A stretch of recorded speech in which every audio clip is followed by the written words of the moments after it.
예레미야 27장 1절부터 11절 같이 읽겠습니다.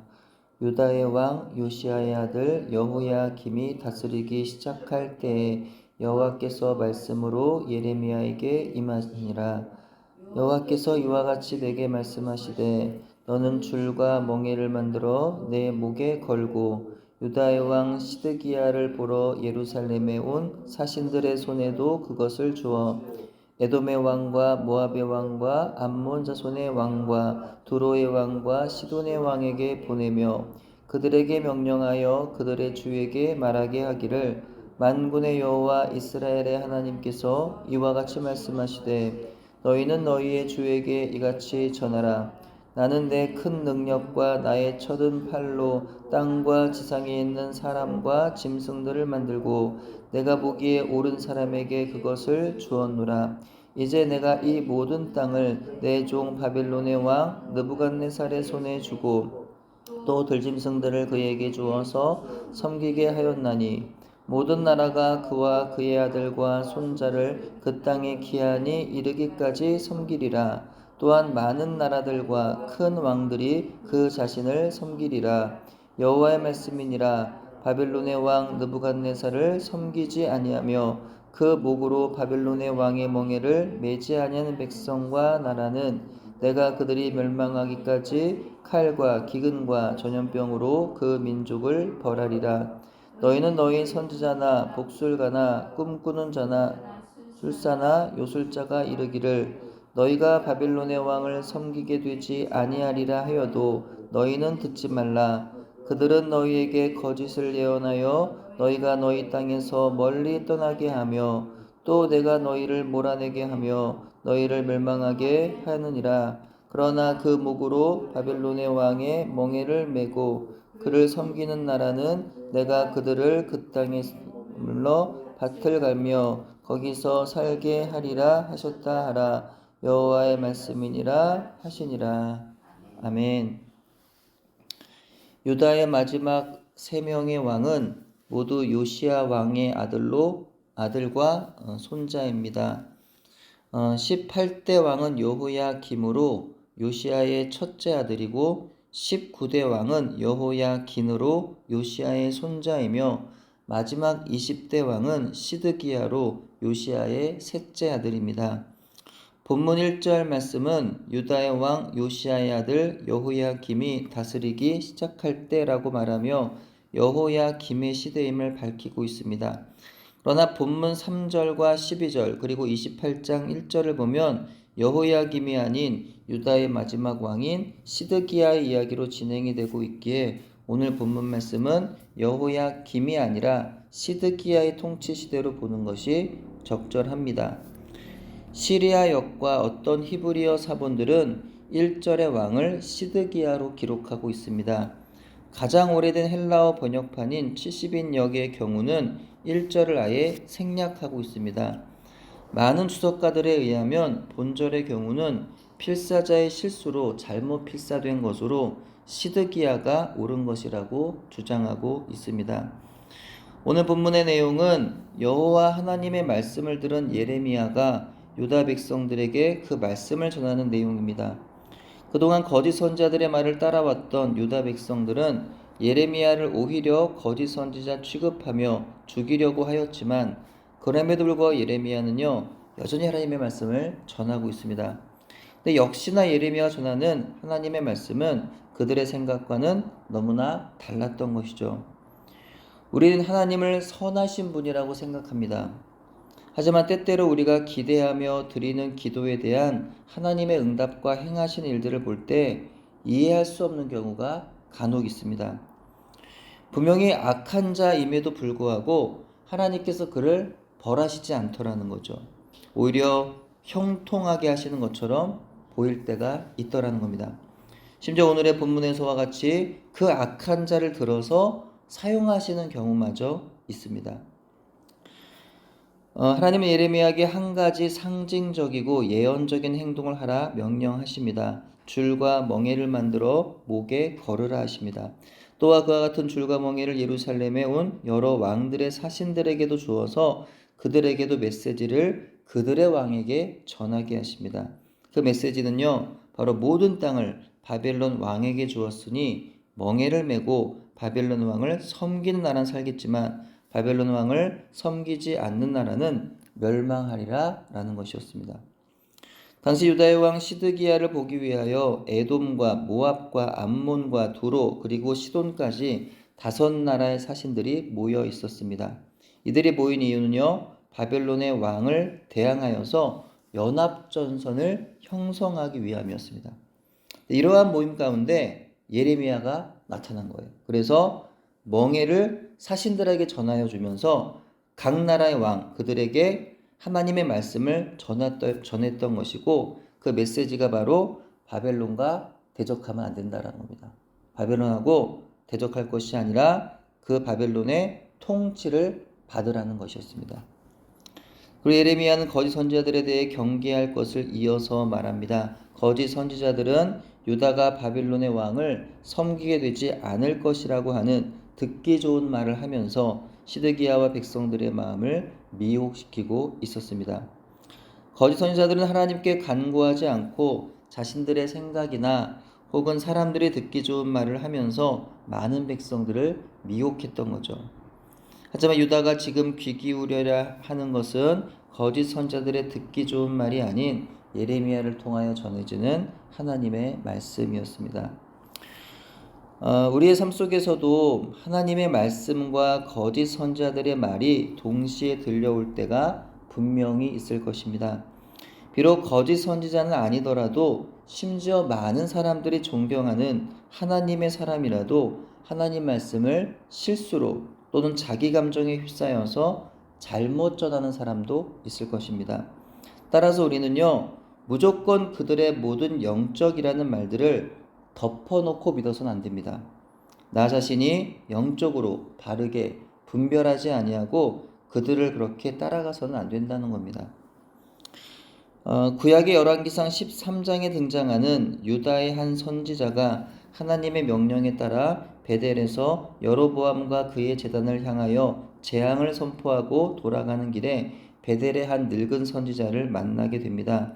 그는 자기도 하나님의 음성을 듣는 선지자로서 하나님께서 하신 말씀이라며 유다의 선지자를 자기 집으로 초청하여 식사를 대접합니다. 하지만 그의 말은 거짓이었고요. 결국 하나님께서 사역을 마친 후 곧장 돌아가라고 하셨던 말씀을 따르지 못한 그 유다의 선지자는 결국 돌아가던 길에서 만난 사자에게 죽임을 당하고 맙니다. 사도행전 21장에 보시면 바울이 3차 전도 여행을 마치고 오순절 전에 도착하기 위하여 바쁘게 예루살렘으로 향하려던 차에 성령의 감동을 받은 제자들과 여러 사람들이 예루살렘에 올라가면 화를 당하게 될 것이다 라고 하면서 눈물로 그 길을 만류합니다. 그들의 성령의 감동으로 바울이 고난을 당하게 될 것을 알게 된 것은 맞지만 때문에 바울에게 가지 말라 말하는 것은 성령의 뜻이 아닌 그들의 생각이었으며 성령의 감동에 대한 인간적인 적용이었던 것입니다. 바울은 그들의 만류를 거절하죠. 바울은 이미 자신도 역시 성령의 감동으로 자신이 가는 그 길에 고난이 있을 것을 알고 있었지만 그럼에도 불구하고 복음 때문에 예루살렘에 가는 것이 하나님의 뜻임을 바울은 알고 있었기 때문입니다. 이처럼 하나의 상황에 대한 하나님의 음성을 서로 다르게 말하는 사람들이 있습니다. 또는 성령의 감동을 받았다는 사람들이 거기에 자기 생각을 덧붙여서 적용하여 말하는 사람도 있습니다. 마치 진짜처럼 말하는 거짓 선지자들이 있다는 것이고요. 거짓 선지자가 아니더라도 오히려 하나님의 사람이라도 실수하는 경우가 있더라는 거죠. 하나님 음성을 듣는다고 그들이 다 듣는 것도 아니고 그들이 다 맞는 것도 아니라는 겁니다.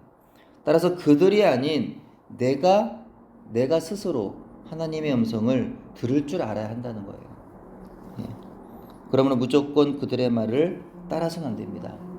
유명하다고 하여서 혹은 그의 하는 말이 지식적이라고 하여서 다 옳은 게 아니라는 거예요. 그들의 말이 맞게 들리더라도 한 번 더 기도해보고 한 번 더 말씀으로 점검해 봐야 합니다. 그렇게 나 자신이 영적으로 분별하는 역량을 스스로 키우지 않으면 결정적인 순간 다른 사람들의 말에 이끌려 하나님의 뜻이 아닌 잘못된 선택을 하고 마는 겁니다.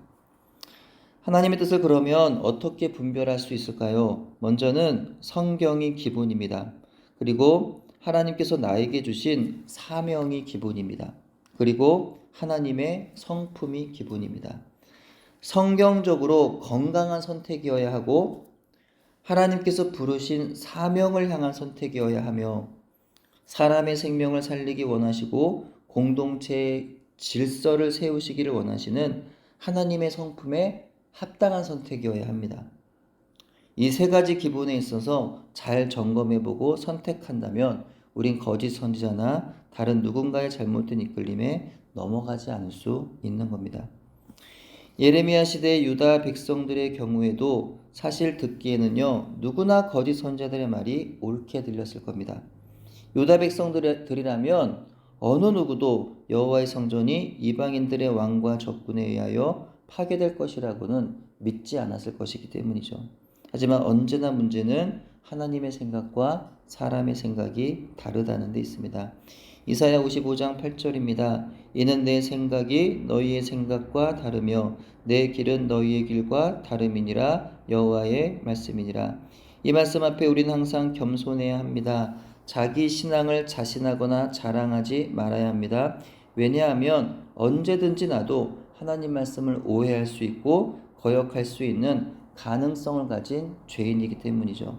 날마다 겸손히 깨어서 하나님 말씀을 듣지 않으면 언제든지 자기 의와 자기 욕심에 이끌려 하나님의 뜻과는 다른 거짓을 따를 수가 있더라는 겁니다. 무엇보다 사람은요 상황이 어려워지고 심적으로 연약하여지면 분별력을 상실하게 됩니다. 믿음의 사람이더라도 누구나 그럴 수 있다는 거예요. 모두가 죄인이고 모두가 연약하기 때문입니다. 거짓 선지자들은 바로 그 점을 이용하여서 듣기 좋은 말로 미혹합니다. 그래서 당시 유다의 모든 백성들 역시도 그들에게 그렇게 미혹을 당하고 말았다는 거죠. 근데 그들만 어리석어서가 아니라 인간이 다 어리석어서 그렇습니다. 그래서 오늘의 말씀을 읽는 저와 여러분도 하나님 말씀을 듣기보다 사람이 듣기 좋은 말만 들으며 살아가고 있지 않은지 자신을 돌아보아야 하겠다라는 거예요. 여러분 누구의 말을 듣고 살며 계십니까? 누구의 말을 들으며 살아가십니까? 혹시 나는 하나님의 음성을 잘 듣지 못해.